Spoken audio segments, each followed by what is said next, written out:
بظاہر تو ناظرین یہی لگتا ہے کہ خان صاحب کشتیاں جلا چکے ہیں، لیکن پاکستانی سیاست میں کوئی بھی حرف جو ہے نا وہ حرف آخر نہیں ہوتا، کوئی بھی بات حتمی نہیں ہوتی۔ کے لیے پروگرام میں مہمانوں میں آج مجھے امیر عباس صاحب اسٹوڈیو میں موجود ہیں، بہت شکریہ، السلام علیکم۔ جنرل رضا خان صاحب میرے ساتھ موجود ہیں، السلام علیکم سر۔ نہال ہاشمی صاحب مسلم لیگ نون سے مجھے جوائن کر چکے ہیں، اس کے ساتھ ساتھ لا ایکسپرٹ ڈاکٹر خالد رانجھا صاحب بھی ساتھ موجود ہیں۔ آپ چاروں مہمانوں کی شکر گزار ہوں۔ امیر آپ سے بات کا آغاز کرتی ہوں، اس میں کوئی شک نہیں ہے خان صاحب کی پاپولیرٹی کا گراف روزانہ کی بنیاد پر بڑھتا جا رہا ہے۔ ایگریسو کھیلتے ہیں، وہ کھیل کر حکومت پر بھی دباؤ بنانے کی کوشش کر رہے ہیں، اداروں پر بھی دباؤ بنانے کی کوشش کر رہے ہیں، لیکن کیا یہ طریقہ درست ہے کہ اپنی پاپولیرٹی کے زوم میں وہ ہر چیز کو اور خاص طور پہ ایک سینسٹیو آپ کے انسٹیٹیوشن کو بالائے طاق رکھ دیں؟ ایک تو آپ نے بہت خوبصورت نقشہ کھینچا 1965 6 ستمبر تھینک یو کا، سو مچ، اور ولولہ آپ نے پیدا کیا۔ ایک لمحے کے لیے میں بھی خود کو لائن آف کنٹرول پہ ہی محسوس کر رہا تھا، اور وہ جو جس جذبے سے قوم کھڑی ہوئی، قوم لڑی۔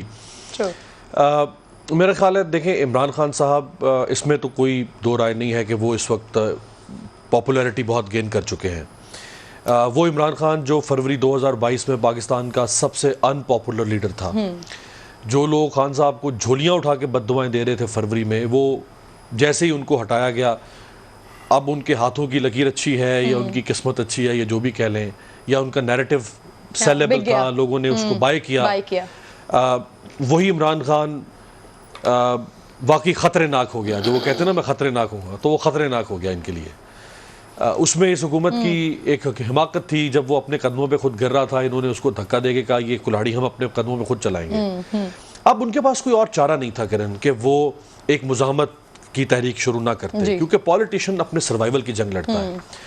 ایسا نہیں ہو سکتا کہ آپ سیاستدان ہیں اور آپ حکومت میں نہیں ہیں، تو آپ جب تک حکومت میں نہیں آتے 5-10 سال آپ اپنی سیاست پہ ڈھکن رکھ کے آپ گھر جا کے بیٹھ جائیں۔ سیاستدان سیاست کرے گا، اس میں جتنا پوٹینشل ہوگا، جتنی اس کی پذیرائی ہوگی، وہ باہر نکلے گا۔ خان صاحب کے پاس تھی، وہ باہر نکل آئے۔ اب اس دوران وہ یہ بات فراموش کر گئے کہ کچھ باتیں ٹھیک بھی ہو تو وہ نہیں کہنی چاہیے۔ اول تو یہ کہ وہ ٹھیک ہے یا نہیں، وہ بھی ایک بحث طالب ہے، لیکن اگر وہ ٹھیک بھی ہو تو وہ نہیں کہنی چاہیے۔ پھر کچھ باتیں ایسی ہوتی ہیں جو آپ سرے بازار، خان صاحب کا مسئلہ یہ ہے کہ وہ چونکہ ان کو عادت تھی کرکٹ میں اچھی شاٹ کھیلی تو تالیاں، اچھی گیند تو تالیاں، میچ جیتا تو لوگوں نے، اب وہ سمجھتے ہیں کہ جب ان کے سامنے بہت بڑا مجمع ہوگا ہزاروں لاکھوں لوگوں کا، تو اس میں وہ جو کچھ کہیں گے اس پہ تالیاں بجیں گی۔ تالیاں بج جائیں گی، لیکن اس کے بعد پر جو ہوگا وہ بھی آپ کو بھگتنا پڑے گا۔ جج صاحبہ کے بارے میں جو ریمارکس نامناسب، کوئی دفاع نہیں کیا جا سکتا۔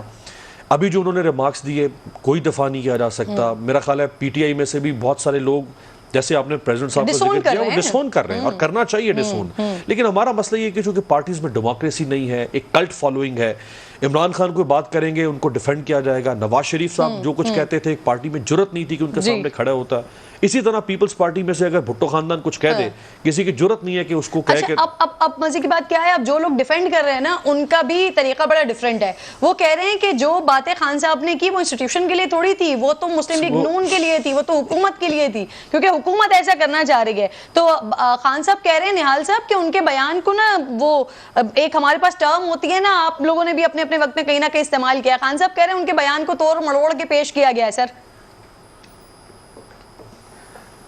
بسم اللہ الرحمن الرحیم۔ کرن، کس بیان کو ان کے توڑ مروڑ کے پیش کیا گیا؟ کیا چین اور جاپان کو، جرمنی اور جاپان کو بھی ہم نے توڑ مروڑ کے پیش کیا؟ کیا 40 اور 22 کروڑ لوگوں کو بھی ہم نے توڑ مروڑ کے پیش کیا؟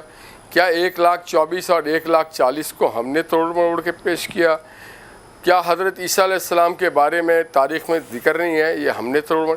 عمران خان صاحب کون سی بات کہیں گے جو توڑ مروڑ کے پیش نہیں کیے گئے؟ مگر آج الیکٹرانک کا دور ہے، یہاں پہ ہر چیز ریکارڈ ہو جاتا ہے، اور جب ریکارڈ ہو جاتا ہے ڈیجیٹل میں تو پھر آپ کے پاس کوئی آپشن نہیں ہوتا۔ ہاں، آپ یہ کہہ سکتے ہیں کہ میں کسی اور مائنڈ سیٹ میں تھا یا نیت تھی، جو بھی بات کریں، مگر خان صاحب جو ہیں وہ خود اپنے لیے ہیں۔